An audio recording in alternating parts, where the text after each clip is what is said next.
everyone, I'm Clem and welcome back to my channel. Today I'm going to be doing the end of the year book tag. So this tag was created a few years ago by this amazing YouTuber called Ariel, and I'm sure you know her because she created a lot of things on BookTube.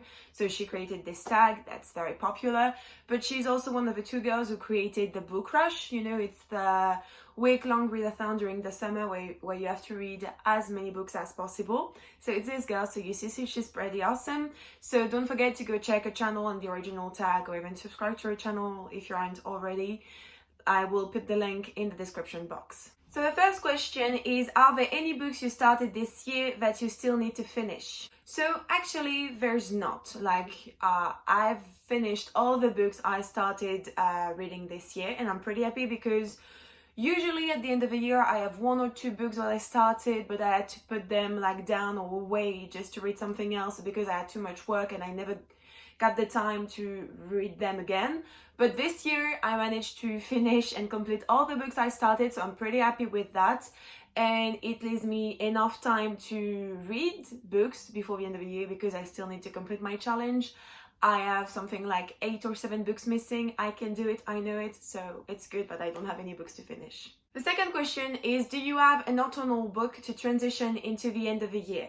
I don't have a specific book that I read every time, every year to transition into winter, fall, but most of the time what I do is that in summer I read a lot of contemporary or things like that, and when times arrive I like to switch and read more fantasy or historical fantasy, or even a good Harry Potter. It's always a good time of the year to read Harry Potter because it's like going back to school, and I don't know, it's a good vibes for this transitional part of the year.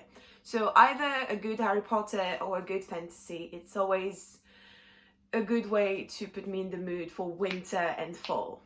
The third question is there a new release you're still waiting for? And no, no, I don't have a new release that I'm waiting for, or I don't think so.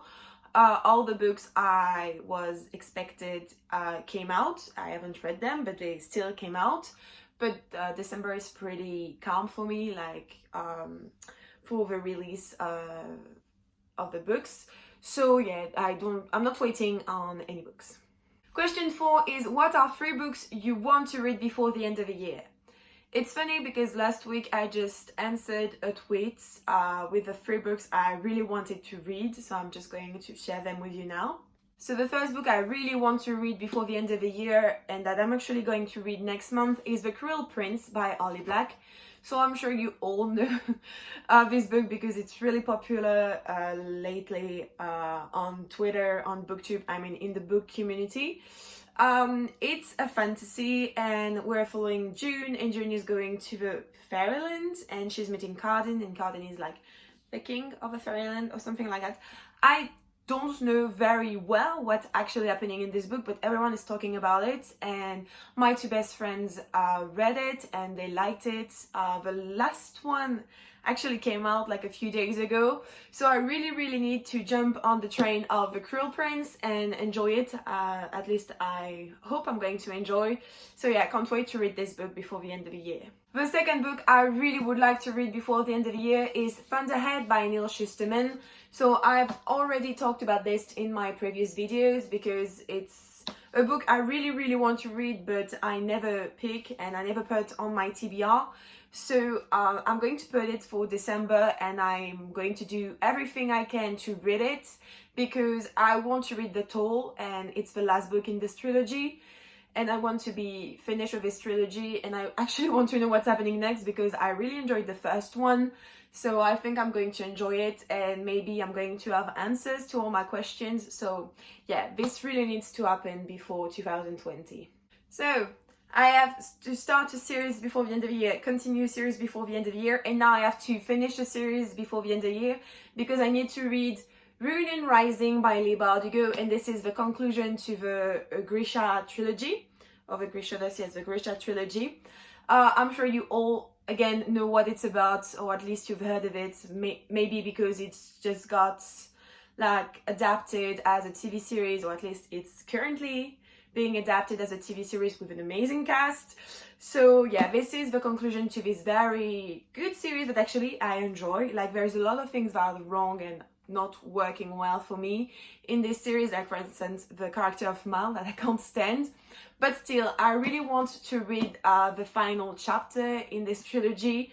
I want to know what's going to happen with Alina and the Darkling, especially since the last book, the second book, ended pretty weirdly, and I want to know what's going to happen next because Alina is in a very bad position, or actually very powerful.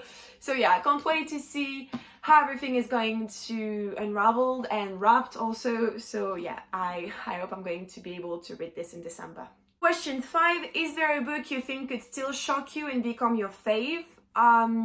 I don't know, because it really depends on what I plan on reading in December and in November. So in November, if I look at my TBR, I don't think, or maybe I have an idea. In November, I'm supposed to read Wilder Girls by Rory Power, and I have high hopes for this book. I have actually also high expectations for this. I really want to like it, so maybe I'm going to enjoy it a lot and it's going to become one of my fave. So maybe this book could still shock me and become one of my fave. And also maybe The Cruel Prince, I'm going to enjoy it a lot and it's going to become one of my fave, and I'm going to be a huge fan of Carlton and June. I don't know, we'll see. And last but not least, have you already started making reading plans for the next year? Actually I have, and I have this plan in my mind for a long time now, like since June or July. And we'll make a video about it around December, January, explaining all my reading plans for 2020.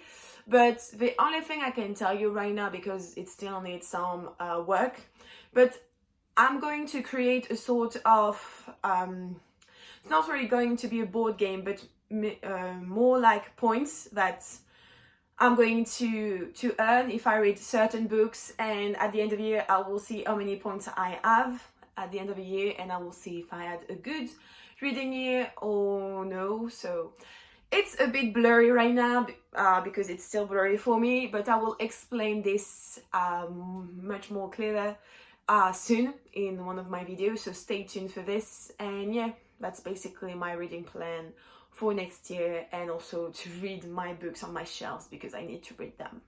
Okay guys, that's it for this video. I hope you enjoyed it. If you did, don't forget to subscribe to my channel, but also to like this video if you did. If you want to do this tag, I'm going to tag you because I don't know who already done it or who's planning on doing it. So if you haven't heard of it or haven't thought of doing this, then your tag, and I hope you will enjoy doing this as much as I did. And yep, I will see you next time. Bye guys!